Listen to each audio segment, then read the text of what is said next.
I'm Cynthia Izaguirre, and here are your North Texas headlines. The Texas Stock Exchange officially opened for business. The first listing was President Trump's Media and Technology Group.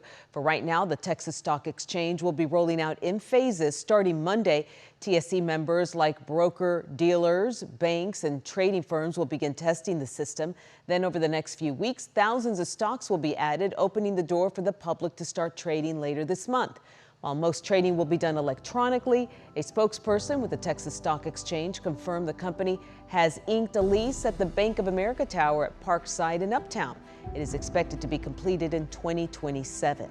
And since TSC announced its launch, both the New York Stock Exchange and NASDAQ created their own exchanges in Texas. Officials say the move validates the Texas Stock Exchange's efforts to grow Dallas's financial sector. But is Texas big enough for 3 stock exchanges? Our Yolitics team answers that question on our podcast, The Texas Stock Market Stampede.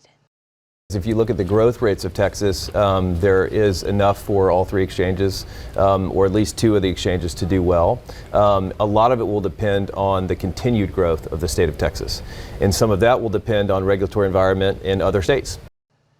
You can stream Yolitics wherever you get your podcasts. Texas will now enforce a law that requires users to verify their age before downloading an app to their phone. The U.S. Supreme Court ruled the rule can be in place while a legal battle plays out. Texas lawmakers passed the law with hopes it would protect children online. Minors can get a parent's permission if they want to make a download. Critics say the law is a violation of First Amendment rights. An off-duty firefighter from North Texas is being called a hero. On Alvarado Lake, a boat carrying 9 people flipped over, trapping 3 children, and then he rushed in and saved them all. Brittany Costello talked with the firefighter about his life-saving efforts. A small boat is overturned at Alvarado Lake Park. I swam up to this side.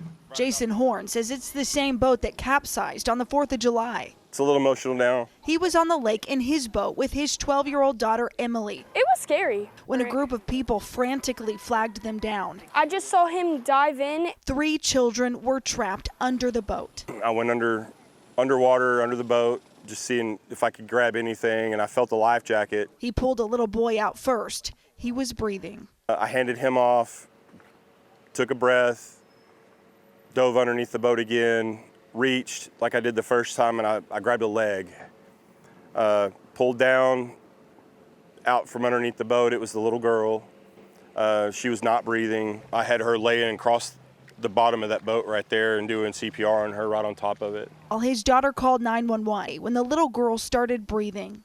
I can hear her crying. Yeah.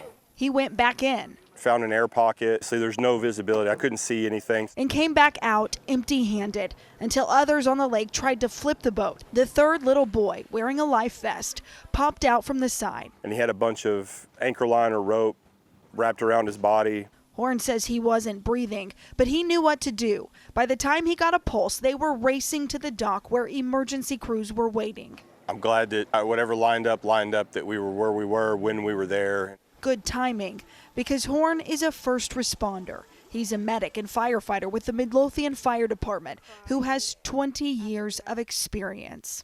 But he's a father of 4 first. You feeling okay today? Yeah, pretty much. I know you're scared. I'm sorry. Though saving lives is his job, this rescue felt different. For my children's sake, I was trying to keep myself together when it was just me and my wife. And in Alvarado. It's a little emotional now. I'm Brittany Costello. Thank God for that man. An update from the Alvarado Police Department. All 3 of the children were taken to the hospital, and thankfully, they are expected to be okay. The jury is now deliberating in the trial of a local sheriff. Our Scoop Jefferson has been following this case closely and has an update from Johnson County.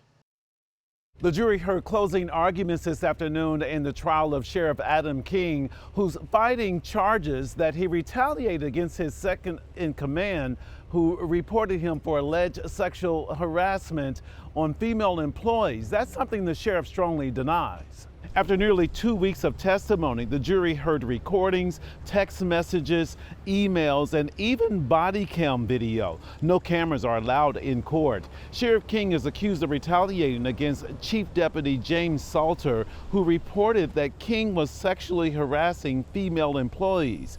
Defense attorneys argue that when the sheriff put Salter on paid administrative leave, he didn't know Salter had reported him for the alleged behavior, and it was for other reasons. Throughout the trial, people supporting King have packed the courtroom and often shared hugs with him outside the courtroom. Since being indicted, the judge has allowed the sheriff to remain on the job, but has limited his contact with his alleged victims. The sheriff has told me throughout these proceedings that he is confident his name will be cleared in both cases. As soon as the jury comes back with a decision in the sheriff's trial, we'll bring that to you. In Johnson County, I'm Scoop Jefferson. As Plano pushes forward with plans to build a new arena and house the Dallas Stars, neighbors will have a shot at learning more about the project. Jobin Paniker takes us to the shops at Willow Bend, where the city will try to sell residents on the plan. Over time, a number of spots have come and gone here at the shops at Willow Bend in Plano. The latest to arrive will be temporary. This is kind of the beginning of the process. The first in-person community open house for when the shops turns into an arena for the Dallas Stars. Doug McDonald is the deputy city manager. It is a listening session for staff and for Centennial and for the Dallas Stars. It really is our kind of first step of let us get your input and let us take that input back with our consultants, and then we'll come back to you with some recommendations, some ideas for consideration. There will be 2 in-person sessions and 1 virtual to start. Wednesday's open house will be at the shops. Rooms will be separated by topics: transportation, parking, noise, lighting, and neighborhood conservation. Some on social media have made known their concerns, starting with parking. This poster cites more traffic, more pollution. Accessibility to different things that we want to get to, but I think it's doable if they plan properly. And these open houses are part of that planning. The city stresses this is a listening session while also educating the public on current city codes. One of the things that we know is going to be something that we need to tackle is traffic and transportation. Plano is set to hire a transportation consultant who specializes on big event venues. Demolition of the mall will be in 2027. They'll break ground the following year in hopes of opening the newest home of the Stars in 2031. And that should stick around for a while. In Plano, I'm Jobin Paniker. And those are your headlines from North Texas.